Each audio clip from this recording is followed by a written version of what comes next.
Hello everyone. आज की इस वीडियो में हम कक्षा 4 की एनसीईआरटी की हिंदी की किताब रिमझिम के पाठ 8 कौन के क्वेश्चन आंसर करेंगे। तो वीडियो को शुरू करने से पहले आप हमारे चैनल को सब्सक्राइब कर लें ताकि आपको आने वाले वीडियोस के नोटिफिकेशन मिलते रहें। तो शुरू करते हैं।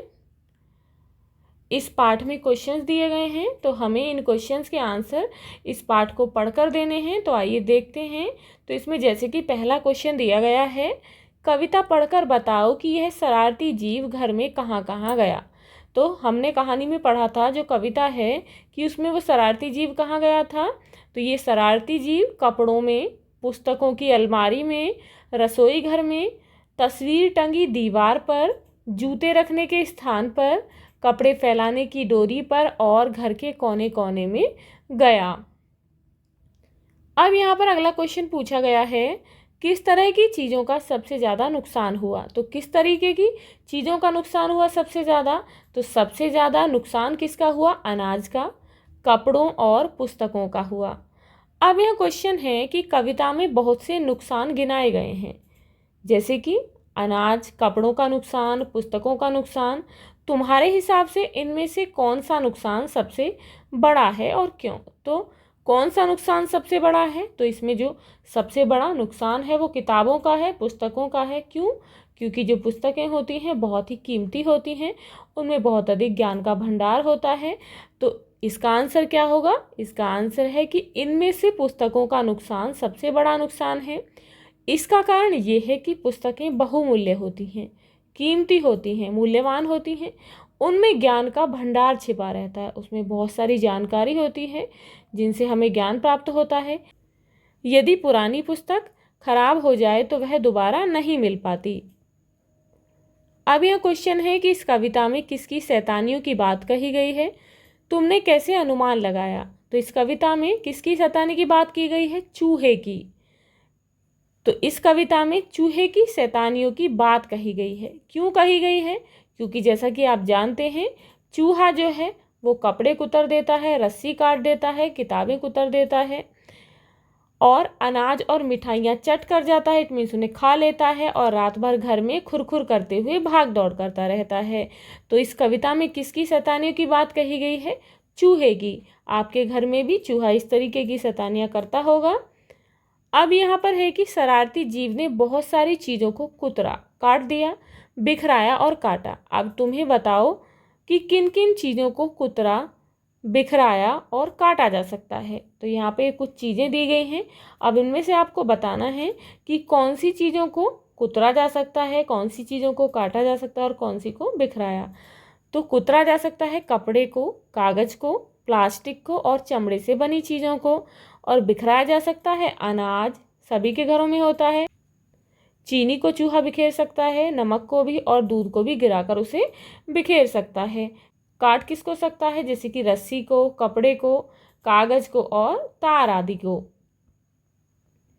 अब ये क्वेश्चन है, कबाड़ी क्या क्या सामान खरीदते हैं। तो क्या क्या सामान खरीदते हैं, कबाड़ी पुराने अखबार खरीदते हैं, किताबें, कापियाँ, लोहा, प्लास्टिक, शीशे से बनी चीज़ें आदि खरीदते हैं। तुम्हारे घर से सामान ले जाकर कबाड़ी उसका क्या करते हैं। अब जैसे कि आपके घर में बहुत सारा सामान होता है ख़राब, तो उसे कबाड़ी को दे दिया जाता है। तो अब आपको बताना है कि जो सामान कबाड़ी आपके घर से ले जाते हैं उसका वो क्या करते हैं। तो हमारे घर से जो सामान ले जाते हैं कबाड़ी, उसे वे फैक्ट्रियों में बेच देते हैं, जहाँ उनको गलाकर फिर से नई नई चीज़ें बनाई जाती हैं। अब आप पता करो कि पुराना अखबार या रद्दी किस भाव से बिकते हैं। तो आपके घर में अखबार आता होगा और जब अखबार बहुत सारे इकट्ठे हो जाते हैं और जो आपकी साल भर की कापियाँ होती हैं जो भर जाती हैं, तो उन्हें जो है बेचना होता है। तो अब आपको बताना है कि जो पुराने अखबार होते हैं और रद्दी जो है उसे किस भाव से, कितने रुपए किलो, इस तरीके से आपको बताना है कि किस भाव से बेचा जाता है।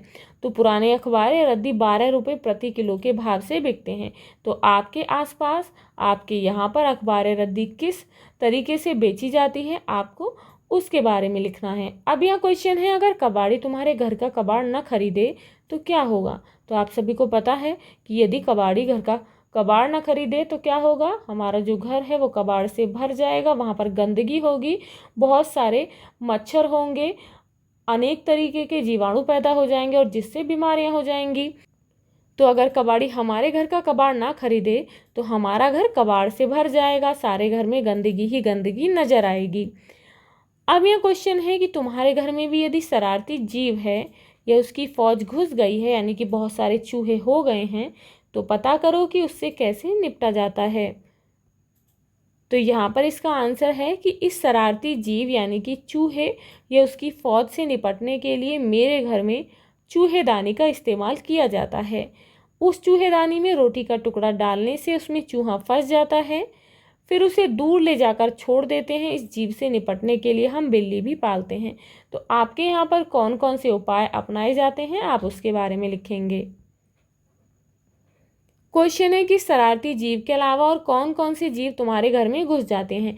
तो आपके घर में और कौन कौन से ऐसे इस तरीके के नुकसान करने वाले जीव घुस जाते हैं, आप उनके नाम लिखेंगे। जैसे कि मेरे घर में बिल्ली, छिपकली, कॉकरोच, मकड़ी, चींटियां, मच्छर आदि। अब यहाँ पर है कि नीचे लिखी कविता की पंक्तियाँ पढ़ो। जिन शब्दों के नीचे रेखा खींची है उनका अर्थ आपस में चर्चा करके बताओ। तो फर्स्ट है यहाँ पर कभी खलीता पर बनाती, अनजाने पैसा गिर जाता। यहाँ पर जो शब्द है जिसके नीचे लाइन खींची है कौन सा है, खलीता। तो खलीता का अर्थ क्या होता है, थैली। रोज टांगता धो धोकर में, कौन उठा ले जाता छन्ने। तो यहाँ पर बताना है छन्ने का क्या अर्थ है। तो छन्ने को कहते हैं छानने वाला बारीक कपड़ा। रोज रात भर जगता रहता, खुरखुर इधर उधर है धाता। तो धाता का अर्थ क्या है, धाता का अर्थ होता है दौड़ता है। तो अब आपको इस पार्ट के क्वेश्चन आंसर अच्छे से समझ में आ गए होंगे।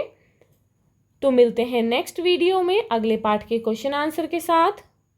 If you like this video, please like and share, and if you are new on this channel, please subscribe the channel. Thank you.